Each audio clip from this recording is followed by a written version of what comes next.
અંકલેશ્વરની centre point સોસાયટીમાં દેશભક્તિના માહોલમાં 79માં સ્વતંત્રતા દિવસની ભવ્ય ઉજવણી.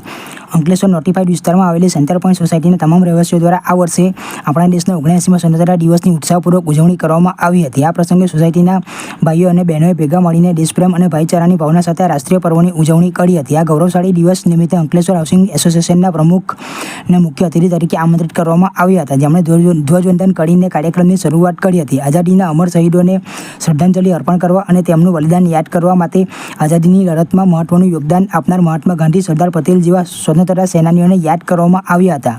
કાર્યક્રમ દરમિયાન દેશને આઝાદી અપાવવા માટે લડેલા તમામ સ્વતંત્રતા સેનાનીઓના યોગદાનને બિરદાવવામાં આવ્યું હતું. આ ઉજવણીનો મુખ્ય ઉદ્દેશ્ય સમાજમાં દેશભક્તિની ભાવનાને વધુ મજબૂત બનાવવાનો અને ભાઈચારાનો સંબંધ ફેલાવવાનો હતો. આ સમારોહ દ્વારા સોસાયટીએ અન્ય સોસાયટીઓ માટે પણ એક પ્રેરણાદાયક ઉદાહરણ પૂરું પાડ્યું છે કે રાષ્ટ્રીય તહેવારોની ઉજવણી સૌએ સાથે મળીને કરવી જોઈએ. સેન્ટર પોઈન્ટ સોસાયટીના સભ્યોએ આશા વ્યક્ત કરી છે કે દેશભક્તિ અને એકતાનો આ માહોલ દરેક જગ્યાએ ફેલાય અને સૌ નાગરિકો દેશના વિકાસમાં સક્રિયપણે યોગદાન આપે.